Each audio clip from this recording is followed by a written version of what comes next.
semua itu diuruskan oleh Permodalan Nasional Berhad PNB. Dan ada juga kita kata ramai di antara orang Islam kita kata yang melabur khususnya dalam ASN ASB. Dan jadi dalam apa nama ni, persoalan yang dibincangkan, jawatan kuasa itu bersetuju untuk mengekalkan hukum harus bagi pelaburan dalam unit amanah yang diuruskan oleh PNB.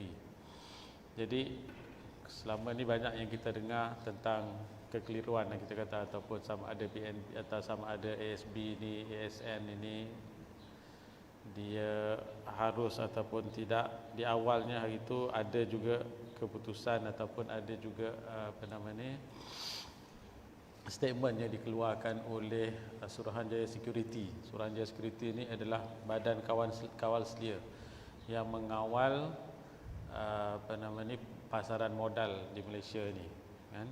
Jadi dalam statement yang dikeluarkan oleh Suruhanjaya Security itu, mereka mengatakan bahawa ASB, ASN ini yang diuruskan oleh PNB mengikut kriteria yang ditetapkan oleh Suruhanjaya Security, ianya tidak patuh syariah. Tak patuh syariah sebab apa? Sebab kebanyakan pelaburan dilaburkan di dalam Maybank. Maybank ni dia ada Islamik, ada konvensional. Mungkin Haji Amir boleh explain lebih lagi detail kot kalau ada maklumat yang lebih, kan. Cuma kebanyakan pelaburan itu adalah dalam saham bank, dan saham Maybank ni bukan semuanya patuh syariah. Walaupun sekarang ni alhamdulillah ada usaha untuk apa nama ni, menjadikan saham-saham itu sebagai patuh syariah, tapi masih lagi dalam proses lah. Masih lagi dalam proses, masih lagi dibincangkan di peringkat Jawatan Kuasa Syariah di Suruhanjaya Security, belum sampai lagi ke tahap itulah.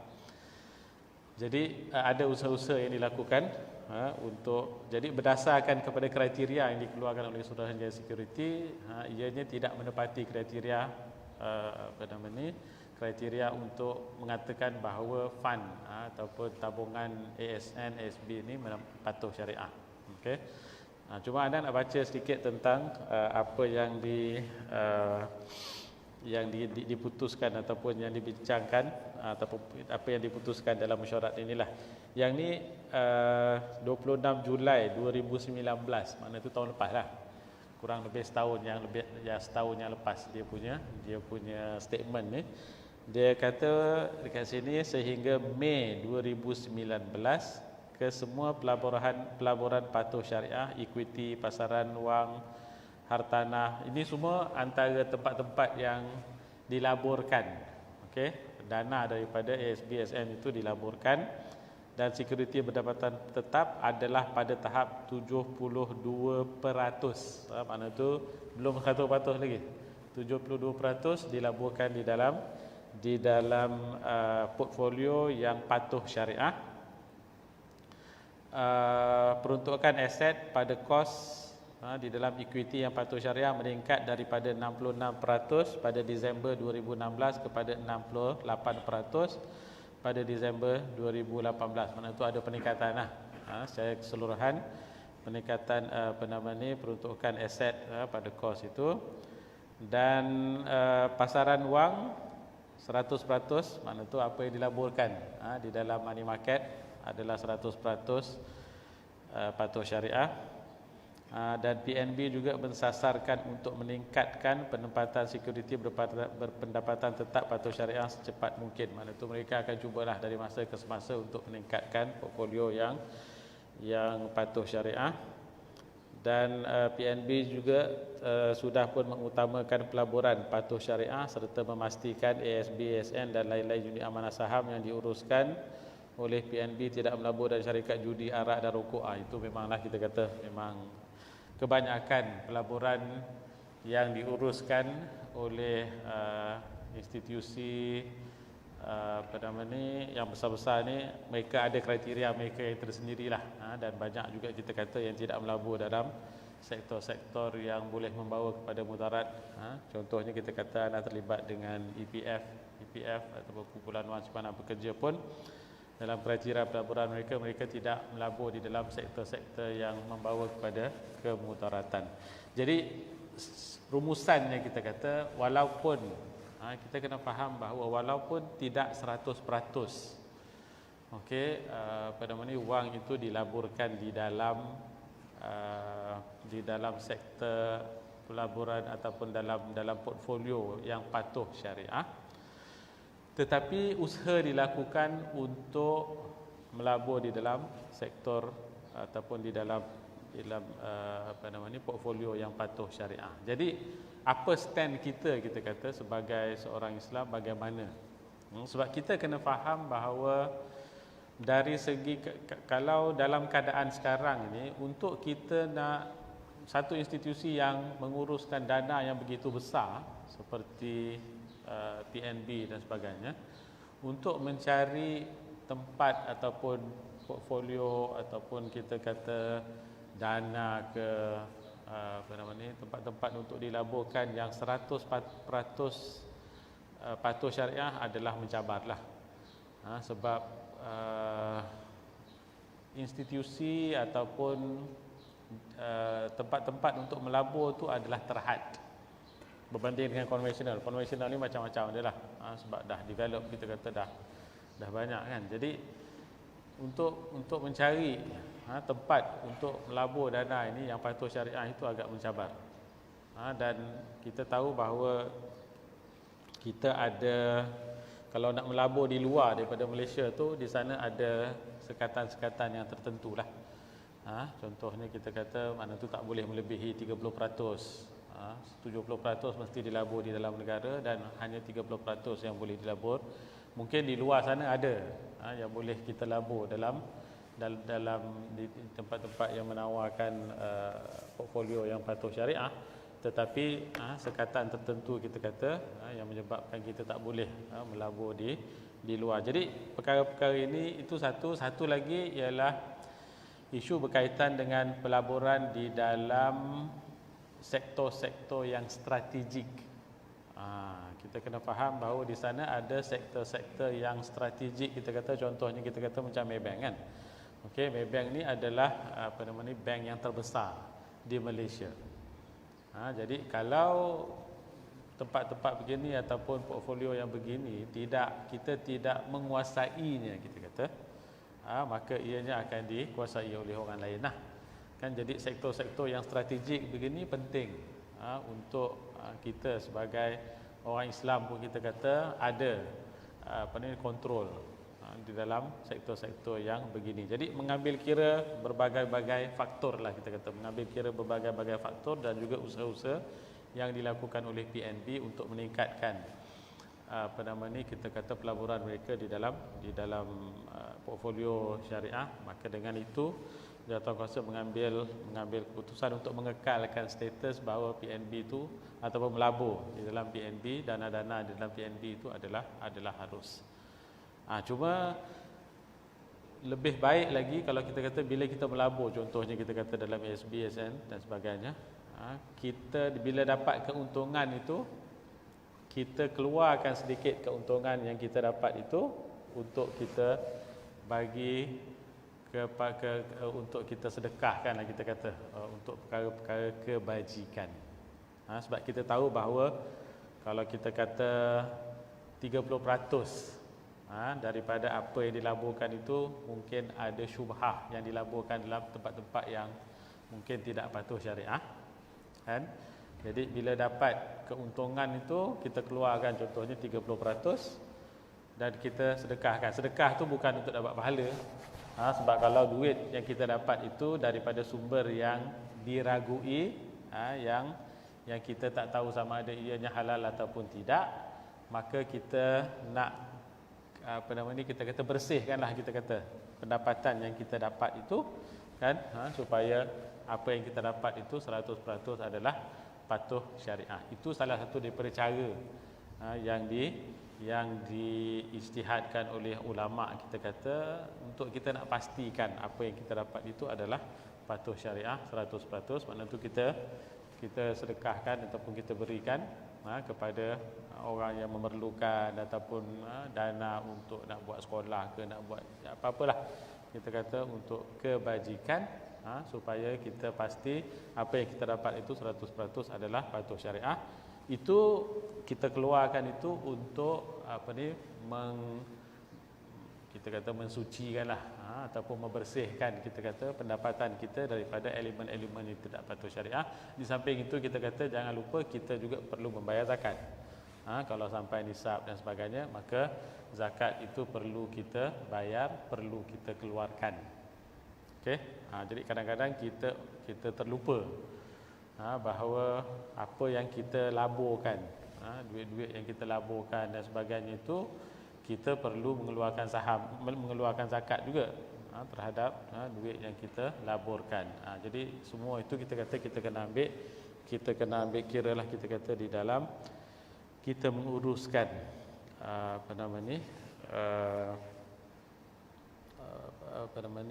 harta kita, supaya harta yang kita ambil itu, harta yang kita dapat itu akan mendapat keberkatan daripada Allah Subhanahu Wa Taala.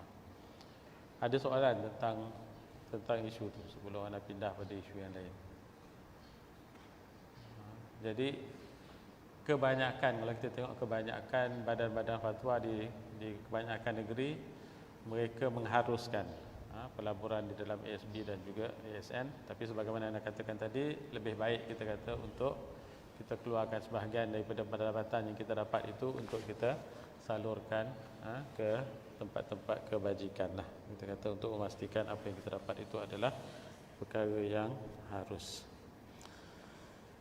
Okey, kalau tak ada apa-apa soalan tentang itu, harap ianya jelas kita kata.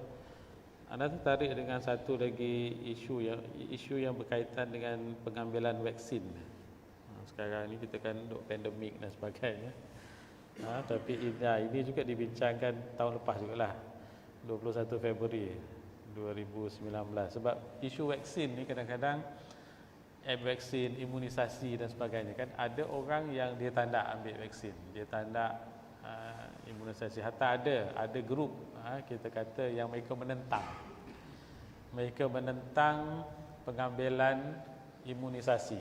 Kan kalau kita kata bayi yang baru lahir, kita kata dia akan ada jadual imunisasi, cacar lah, apa semua macam-macam lah, polio dan sebagainya, kita kata akan ada jadual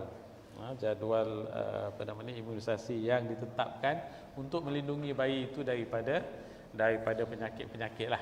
Sebab tu macam COVID sekarang ni kan, kalau dah ada vaksin nanti, kita ambil vaksin, maka insya-Allah itu akan dapat melindungi kita daripada dijangkiti oleh virus COVID-19 ini kan. Jadi kita perlukan vaksin itu untuk untuk melindungi diri kita lah, kita kata, daripada dijangkiti dengan penyakit. Begitu juga dengan vaksin-vaksin yang lain yang diberikan, itu pun ada tujuan dia yang tersendiri, ada tujuan untuk melindungi diri kita daripada dijangkiti oleh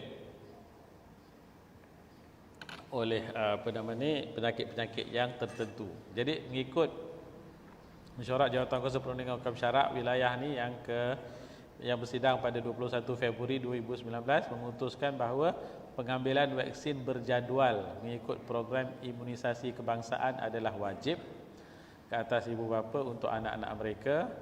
Ibu bapa dan penjaga yang lalai daripada kewajipan ini adalah berdosa apabila anak-anak mereka dijangkiti penyakit berjangkit yang boleh dielakkan. Sekiranya penyakit berkenaan membawa mudarat kepada orang lain kerana kecuaian ibu bapa atau penjaga tersebut, maka mereka mendapat dosa yang lain, mendapat dosa sebab mereka tidak memberikan vaksin lah, kita kata, kepada anak-anak mereka. Sebab tu ialah kita kata kadang-kadang benda ni ianya adalah inisiatif yang perlu diambil kan oleh ibu bapa untuk melindungi anak mereka. Okay, sebab tu ada jugalah propaganda yang kata ini semua daripada barat, ianya sebenarnya memudaratkanlah, ada side effect dia lah dan sebagainya kan. Itu Allahualam lah.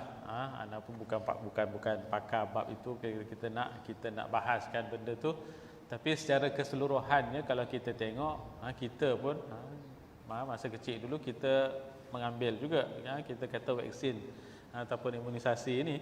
Tapi alhamdulillah kita kata tak adalah kesan sampingan dan sebagainya, dan ianya melindungi kita daripada penyakit-penyakit berjangkit dan sebagainya. Makna tu dari segi kebaikannya, mungkin kita kata banyak kebaikan yang didapati, dan orang yang mengambil vaksin begini dapat melindungi diri mereka daripada dijangkiti oleh penyakit-penyakit yang tidak sepatutnya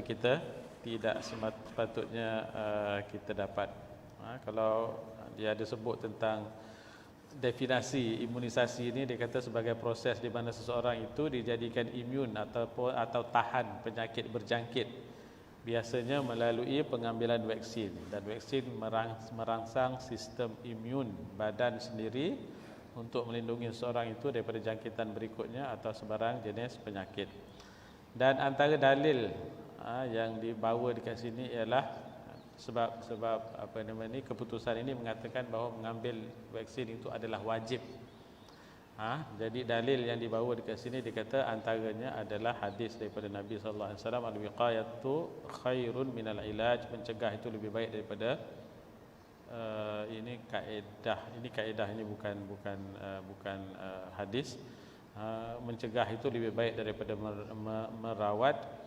Dan ada hadis Nabi sallallahu alaihi wasallam, man tasabbaha kulla yaumin sab'a tamaratin ajwatan lam yadurruhu fi dzalikal yauma summun wala sihrun. Ini hadis riwayat Bukhari dan Muslim. Nabi kata, sesiapa yang berpagi-pagi ataupun di waktu paginya dia mengambil 7 kurma ajwah, tidak akan memberi kemudaratan kepadanya pada hari tersebut racun dan juga sihir. Nabi menyarankan kita untuk makan kurma ajwah. Kurma ajwah ni kalau kita kat sini pun ada sekarang ni banyak kedai-kedai yang jual, sebab kurma ni kan ataupun tamar ni dia ada macam-macam jenis lah kan, berbagai-bagai jenis. Dan tamar jenis ajwah ni adalah tamar yang disukai oleh Nabi sallallahu alaihi wasallam. Nabi banyak-banyak jenis tamar, yang paling dia suka ialah ajwah. Ajwah ni mahal sikitlah kan. Jadi Nabi kata orang yang makan ajwah ni, tamar ajwah ni 7 biji setiap hari, setiap pagi, maka insya-Allah dia akan terhindar daripada keracunan dan juga daripada sihir. Jadi pengajaran yang boleh kita dapat daripada hadis ini, Nabi menyarankan kita mengambil tamarlah ajwah. Kan itu untuk menghindarkan kita daripada sesuatu keadaan. Dekat sini racun dan juga sihir. Seolah-olah ni kita kata tamar yang diambil itu sebagai usaha kita lah, sebagai vaksin jugalah kita kata, untuk kita menghindarkan diri kita daripada penyakit tertentu ataupun daripada kena racun dan sebagainya. Jadi Nabi menyarankan kita untuk melakukan sesuatu, mana tu ini sebagai usaha. Sebab selainnya itu kita serah pada Allah lah. Tetapi paling kurang usaha kita kata untuk mengawal dan untuk menjauhkan diri kita daripada sesuatu. Begitu juga dikata sini, pengambilan vaksin memenuhi maqasid syariah, kerana penjagaan nyawa, hifzul nafs itu adalah antara perkara yang dituntut, dan pengambilan vaksin telah terbukti boleh mencegah tubuh badan daripada pelbagai penyakit yang telah diterima secara umum. Dan ini bertepatan dengan kaedah maqasid syariah yang mengatakan hifzul masalih yakun min janibil wujud wa min janibil adam. Makna tu untuk kita menjaga maslahah itu dengan kita melakukan sesuatu ataupun tidak melakukan sesuatu. Melakukan sesuatu tu maksudnya makna tu kita ambil vaksin dan sebagainya, kita melakukan sesuatu untuk maslahah kebaikan yang lebih lagi kita kata. Itu ataupun kalau kita disuruh untuk menghindarkan diri kita daripada sesuatu untuk kebaikan umum pun wajib kita buat. Macam sekarang ni kan kita ada SOP. SOP ni ada yang kita kena buat, ada yang kita kena tinggalkan. Ada benda yang kita disuruh buat, ada benda yang kita disuruh tinggalkan. Jadi itu semua kita kata untuk kebaikan umum supaya kita dapat mengawal pandemik ini daripada merebak dan sebagainya. Jadi penting kita kata dari segi syaraknya untuk kita mengawal maslahah yang lebih umum. Jadi atas dasar itu kita kata fatwa ini mengatakan bahawa ini adalah wajib untuk mengambil imunisasi dari segi hukum syaraknya lah. Okey, ana akan baca soalan semalam Haji Bashar hantar soalan ini. Yang ini juga berkaitan dengan muamalah. Ana baca dulu soalannya. Yang pertama ialah sekarang banyak syarikat-syarikat yang membuat jual beli akikah atau korban. Peserta membeli akikah contohnya pada harga RM400 dan syarikat melaksanakan akikah di luar negara pada harga lebih rendah iaitu RM300 dan syarikat akan ambil keuntungan kasar RM100. Baik. Dia muamalah ini ataupun kita kata transaksi antara kita dengan pihak yang memberikan perkhidmatan lah kita kata. Bila kita sebut tentang akikah ni kita kata kita bayar dia untuk dia melaksanakan tanggungjawab yang sepatutnya kita laksanakan. Tanggungjawab untuk melaksanakan akikah tu tanggungjawab kita lah sebagai ibu bapa kita kata untuk melaksanakan. Ianya satu yang dituntut. Akikah ni adalah satu yang amat dituntut untuk kita laksanakan. Jadi sebaik-baiknya kita kata akikah ni kita laksanakan sendiri. Dan sebab tujuan akikah ni sebenarnya ialah untuk kita mengiklankan kelahiran yang baru. Sebab tu kita kata disunatkan akikah ni pada hari yang ke-7 selepas kelahiran seorang bayi. Itu disunatkan hari yang ke-7 lah. Tapi kadang-kadang kita tak mampu nak buat hari yang ke-7, kita buat di hari yang lain pun tak apalah kita kata. Dari segi hukumnya diharuskan, tetapi sebaik-baiknya dibuat pada hari yang ke-7, diberikan nama pada anak kita dan sebagainya. Okey. Jadi kadang-kadang kita kata dalam situasi sekarang ni dengan sebab harga yang agak tinggi, kalau kita nak buat sendiri dan sebagainya, kita memilih untuk kita berurusan dengan syarikat yang tertentu ataupun pihak yang tertentu yang boleh membuat akikah untuk kita di tempat lain. Jadi bila kita bayar duit untuk buat akikah tu, kita kata 300 ke 400 ke 500 tu, pembayaran itu adalah pembayaran kepada khidmat yang ditawarkan kepada kita. Okey, bukan kita bayar duit kambing tu tak. Tapi servis tu dia merangkumi pembelian kambing, merangkumi dia sembelih, merangkumi dia kita kata memberikan daging itu kepada pihak lain dan sebagainya. Jadi bila kita beli itu, kita beli servis. Jadi dalam servis itu termasuk semualah. Makna tu termasuk harga kambing, termasuk keuntungan mungkin sebahagian daripadanya adalah keuntungan pihak yang melakukan khidmat. Sebab orang yang melakukan khidmat ini dia berhak untuk mendapat bahagian tertentu lah kita kata daripada perkhidmatan yang diberikan. Jadi walaupun kita tahu mungkin kita kata harga kambingnya 300, tapi dia mengambil ekstra 100 itu termasuk perkhidmatan lain yang diberikan. Jadi dari segi syarak tak ada masalah lah kita kata, sebab kita telah bersetuju. Sebab muamalah ni kita kata dia ya ayyuhalladzina amanu la ta'kulu amwalakum bainakum bil batili illa an takuna tijaratan an taradin minkum. Allah kata dalam ayat itu, wahai orang yang beriman, janganlah kamu makan harta di antara kamu illa an takuna tijarah, melainkan dengan tijarah ni berjual beli dan sebagainya. Itu termasuk dalam skop tijarah lah, sewa menyewa kan. Tijarah ni kita kata urusan lah. Okey, antara din minkum. Allah sebut di ujung tu. Yang penting adalah ridha di antara dua pihak yang berkontrak. Sebab tu Islam menekankan dalam kontrak ni ada rukun dia. Rukun ni kita kata yang pertama ijab kabul. Ijab kabul tu bila saya nak beli nasi lemak dekat makcik yang jual nasi lemak tepi jalan tu, biasanya saya jual dek saya beli. Itu ijab kabul tu. Makna tu makcik tu dia reda untuk jual nasi lemak tu pada kita, kita reda untuk beli nasi lemak. Sebab tu dalam mazhab Syafi'i dia tekankan ijab kabul ni, dia kata lebih baik kita cakap, saya jual saya beli. Walaupun kalau tak cakap pun sah. Kan? Tapi bila kita cakap tu, makna tu ianya menjelmakan apa yang ada di dalam hati kita. Sebab reda tak reda ni bukan kat sini. Reda tak reda ni kat sini, kat hati kita. Kita reda ke tak reda. Tapi bila kita cakap tu, makna tu ianya menjelmakan keredaan kita, okey, yang ada di dalam hati kita. Jadi itu yang pertama, makna tu ijab wal qabul. Orang yang menjual dan membeli. Tapi dalam sekarang ni dalam banyak keadaan kita gunakan kontrak kan. Kita sign kontrak dan sebagainya.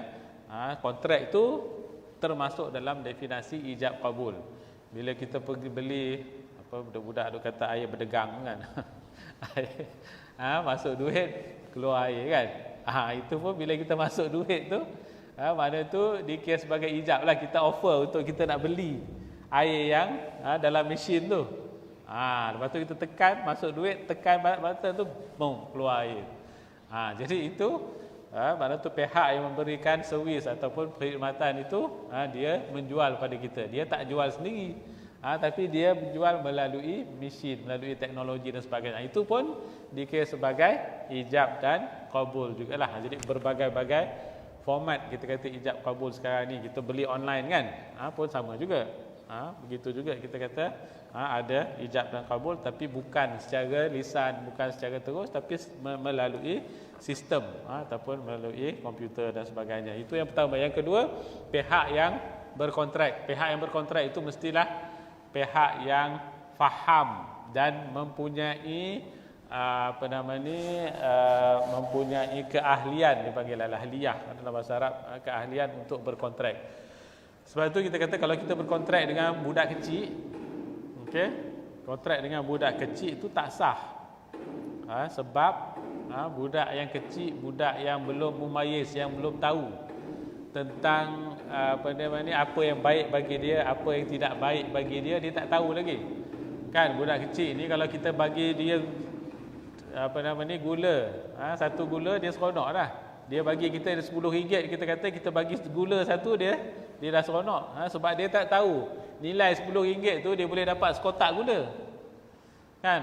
Sebab tu kita kata muamalah budak kecil ni mestilah dengan keizinan daripada wali dia, keizinan daripada orang yang faham tentang implikasi muamalah yang dia masuk. Macam tu juga orang yang gila, kita kata orang gila pun sama juga. Kan? Orang gila bila dia masuk, dia bermuamalah, dia tak tahu implikasi muamalah itu.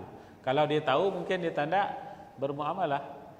Jadi sebab tu orang yang al-ahliyah, kita kata orang yang bermuamalah itu mestilah orang yang faham. Kemudian yang ketiga ialah apa yang kita transaksikan.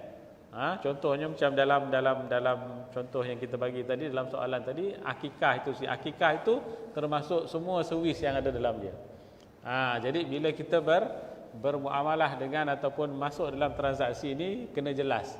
Okey, makna tu servis ataupun perkhidmatan yang diberikan ini, saya jual perkhidmatan ini pada awak, termasuk harga daging, harga binatang ternakan yang tak diakikahkan, kemudian sembelihan, kemudian memberikan kepada fakir miskin dan sebagainya. Apa servis yang ditawarkan itu, semua itu termasuk di dalam. Jadi itu apa kita namakan sebagai subject matter kepada perkhidmatan itu. Itu tiga syarat dalam muamalah. Kemudian kalau kita nak letakkan syarat-syarat yang lain, selagi mana ianya tidak bertentangan dengan syarat, maka kita boleh letakkan syarat-syarat yang lain lah. Contohnya kita kata, okey, saya hendak akikah ini dibuat di negara tertentu contohnya.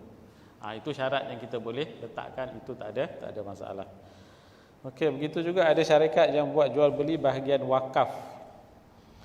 Contoh, satu bahagian wakaf 100 dan syarikat ambil untung misalnya 20 setiap bahagian, 80 diserah kepada penerima wakaf. Ini dengan persetujuan dengan pihak yang menerima wakaf. Okey, wakaf ini dia bukan jual beli, tidak. Wakaf ni kita kena faham, kalau kita bagi 100 wakaf, okey, 100 itu adalah wakaf kita, cuma daripada 100 itu pihak yang diberi tanggungjawab untuk menguruskan wakaf itu, dia boleh mengambil kos untuk pengurusan wakaf. Sebab tu of course wakaf ni dia ada kos lah. Kalau kata contoh kita bagi tanah kan, kita bagi tanah wakaf, kemudian tanah wakaf itu disewakan untuk tujuan tertentu, katalah untuk bercucuk tanam ke, ataupun kita pajakkan untuk bercucuk tanam ke, ataupun kadang-kadang ada juga tanah wakaf dekat tengah Kuala Lumpur tu yang dibuat parking. Sebab prime land kita kata ada juga yang dijadikan sebagai parking dan sebagainya. Jadi bila sesuatu tanah wakaf ataupun aset wakaf itu diberikan, maka di sana ada kos untuk menguruskan. Jadi pihak yang dipertanggungjawabkan untuk menguruskan wakaf itu boleh mengambil sebahagian daripada harta wakaf itu untuk dijadikan sebagai kos pengurusan. Kos pengurusan itu termasuklah gaji staf dan sebagainya, termasuk. Tapi ianya mestilah kos yang hakiki. Sebab tu kalau sini, sebab kalau kata syarikat yang menjual wakaf tu ada masalah actually sebenarnya. Sebab kalau di Malaysia ini wakaf ini tidak boleh diuruskan melainkan oleh pihak berkuasa agama di negeri-negeri. Lainlah kita kata kalau pihak berkuasa agama bagi kebenaran kepada syarikat tertentu, kita kata untuk mendapatkan harta wakaf, kita kata, ataupun collect harta wakaf dan sebagainya, itu akan ada arrangement tertentu lah kan. Tapi biasanya syarikat sepatutnya tidak mempunyai hak, kita kata, dari segi undang-undangnya untuk ambil ataupun collect wakaf ni kan. Kerana ianya terletak dalam bidang kuasa pihak berkuasa agama negeri. Tapi macam Ana kata tadi, kalau ada kos untuk menguruskan wakaf itu, maka ianya kos yang hakiki boleh diambil daripada wakaf itu sendiri. Allahu a'lam. Baik, ada soalan? Soalan lain selain daripada yang kita bincangkan tadi? Sudah je. Salam.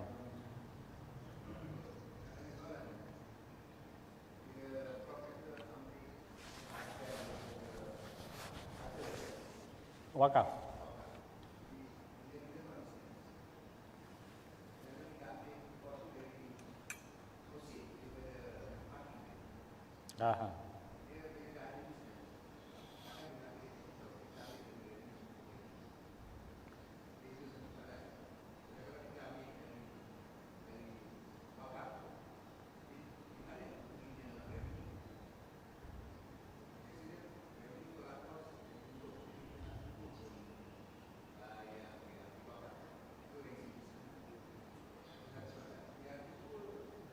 Okay, let me address the first one first.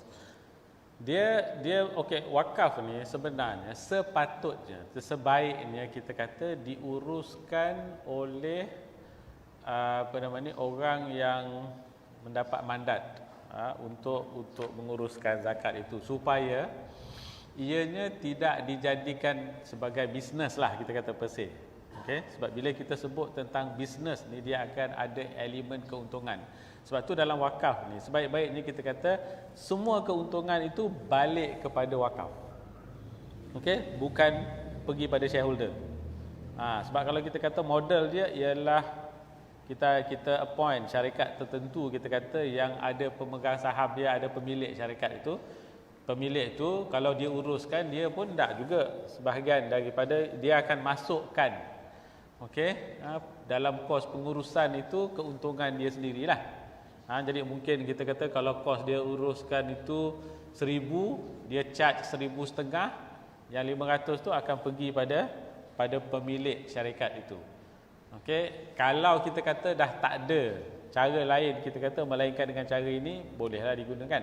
Tapi sebaik-baiknya kita kata pihak yang diberi tanggungjawab untuk menguruskan wakaf itu, mereka boleh melantik expert kita kata, ataupun orang yang ada kepakaran. Okey, ini satu projek ini saya gajikan kamu untuk menguruskan projek ini contohnya kan. Jadi segala keuntungan daripada situ akan balik kepada wakaf. Okey, alright.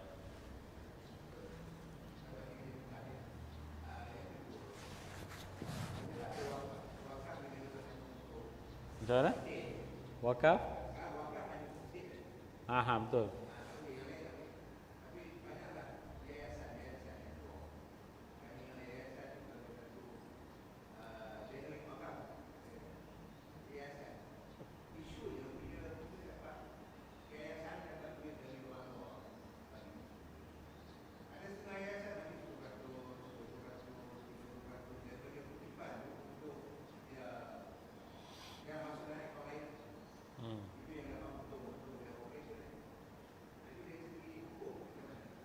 Cuma yayasan ni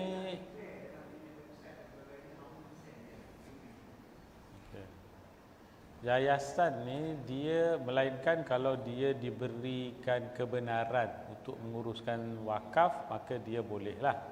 Dia boleh collect sebagai wakaf. Tapi dia bukan wakaf lah. Maksudnya tu yayasan ambil duit daripada orang dan dia yes.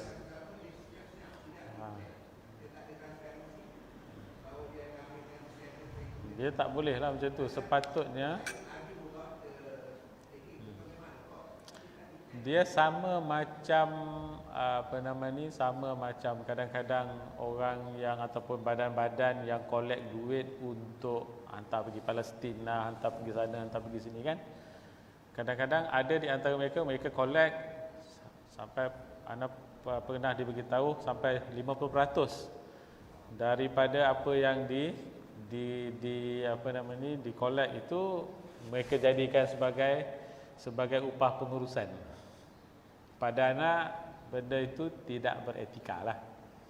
Sebab sepatutnya badan-badan kebajikan macam yayasan dan sebagainya, ianya ditubuhkan dengan tujuan kebajikan, bukan dengan tujuan untuk membuat keuntungan. Kan? Jadi sepatutnya kita kata modelnya ialah yayasan ini berapa kos operasi dia? Akan ada kos operasi kita kata, kan? Jadi tolak kos operasi, selain daripada itu sepatutnya pergi kepada aktiviti-aktiviti kebajikan yang melibatkan yayasan itulah. Dan kos operasi itu pun sebenarnya ialah at the end of the day dia go back to the trustee lah. Kan, pada macam yayasan dia ada trustee dia kan. Mana tu pihak yang menguruskan ataupun yang diberi macam lembaga dia lah. Okey. Jadi pihak yang diberi mandat kita kata untuk melihat dari segi operasi dan sebagainya, mereka sepatutnya menentukan dan memastikan bahawa kos itu bukan kos yang tidak menasabah. Mana tu kos tu mestilah sebab tu dalam kewangan Islam pun dalam banyak hal kita kata kita selalu menekankan bahawa kos tu mestilah kos yang hakiki. Cuma bila kita sebut tentang kos hakiki ni, kita nak tetapkan apa kos hakiki tu. Kan? Itu kadang-kadang adalah perbezaan pandangan, perbezaan pendapat kita kata. Apa yang dimaksudkan dengan kos hakiki tu. Kan? Contohnya kita kata electricity, because these are common cost. Bila disebut tentang electricity, air lah apa semua ni kan. These are common cost kita kata. Bukan hanya khusus kepada operasi ini saja. Semua orang yang ada dalam satu pejabat itu menggunakan operasi itu. Jadi kalau kita kata untuk tujuan ini saja kita nak kata termasuk common cost dan sebagainya. Jadi itu ada berbagai, tapi itu kadang-kadang kita boleh bertolak ansur lagi lah dalam bab itu. Tapi kalau ambil macam keuntungan ataupun bagi bonus kita kata yang tidak menasabah kepada staf dan sebagainya, maka benda-benda itu tak boleh lah. Sepatutnya ianya cuma itu tanggungjawab regulator pihak pengawal selia, sepatutnya pihak pengawal selia yang mengawal operasi yayasan dan sebagainya, patutnya mereka tengoklah benda-benda ni semua. Begitu juga kita kata yayasan tu satu hal, kadang-kadang koperasi pun banyak kita kata koperasi dekat negara kita ni yang terlingkup kita kata dengan sebab masalah pentadbiran lah. Masalah pentadbiran kan yang tak transparan, tak ada audit dan sebagainya. Ini pun satu hal kita kata yang banyak isu kita kata di dalam negara kita. Allahu a'lam. Ada soalan lain berkaitan dengan apa yang kita bincang ataupun tak kira apa-apalah. Soalan yang ibadah ke, kita banyak bercakap tentang bab muamalat ni. Tapi kalau ada soalan yang berkaitan dengan ibadah dan sebagainya pun boleh ditanyakan. Okey, kalau tak ada, ana akan ada satu lagi isu yang tadi kita bercakap tentang imunisasi. Yang ini dia sebut tentang zakat ke atas emas gadaian. Dia zaman-zaman Covid ni kalau kita tengok banyak juga orang yang menggunakan khidmat gadaian. Cuma khidmat gadaian ni kita kena berhati-hati. Sebab kadang-kadang ada yang claim kata dia punya servis tu patuh syariah, tapi sebenarnya ianya tidak patuh syariah. Banyak juga yang macam tu. Kan? Sebab kalau sekiranya kita kata kita meletakkan barang gadaian, sebab kebanyakan outlet yang menawarkan sekarang ni lah, outlet yang menawarkan khidmat gadaian Islam ni, dia akan mengambil upah simpan daripada barang yang kita gadai itu. Kalau kita pergi pada pajak gadai konvensional, okey, you ambil 1,000, saya charge interest katalah 10% contohnya. Kan? Jadi kena bayar interest, kena bayar riba, faedah 10%.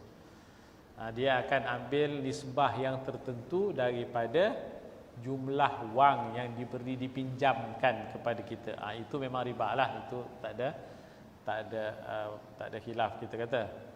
Cuma bila pergi pada pajak gadai Islam ni, dia akan mengambil upah simpan, dia panggil upah simpan terhadap barang emas yang kita bagi. Tapi isunya kita kata kalau sekiranya upah simpan itu diambil daripada nisbah pinjaman yang kita dapat, maka di situ ada syubhatur riba.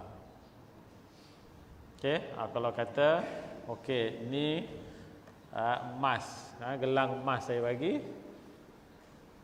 Okey, saya bagi pinjam pada kamu 1,000 contohnya. Okey. Jadi upah simpan yang saya ambil katalah RM50 contohnya. Tapi kalau sekiranya gelang emas yang sama, mungkin gelang emas tu nilai dia 5,000. Kan? Okey, saya bagi kamu 2,000, tapi upah simpan dia naik 100. Daripada dia emas yang sama, gelang yang sama tadi. Kan? Tapi kalau kamu ambil 2,000, upah simpan dia naik. Itu ada syubhah riba. Sebab upah yang diambil, walaupun dinamakan upah, tapi upah itu dikaitkan dengan jumlah pinjaman. Sebab tu kita kata upah ni, kalau upah tu upah lah kalau gelang tu kan. Kalau kos kita kata untuk nak simpan dan sebagainya, servis dan sebagainya itu, kalau 50 lah. Tak kira lah dia ambil 1,000 ke, ambil 2,000 ke, ambil 5,000 ke, bendanya sama je. Okey, lainlah kita kata kalau gelang ni kita kata dia punya nilai dia begini, jadi saya kena letak di tempat yang security dia tinggi lagi. Dia security tinggi itu lebih lagi dia punya cost. Itu tak apalah kita kata kalau dia naikkan. Tapi pokoknya kita kata upah itu tak boleh dikaitkan dengan jumlah pinjaman yang diberikan. Kalau dikaitkan, maka di situ ada isu. Taib. Isu yang kita nak bincangkan ni berkaitan dengan dia berkaitan dengan zakat ke atas emas gadaian.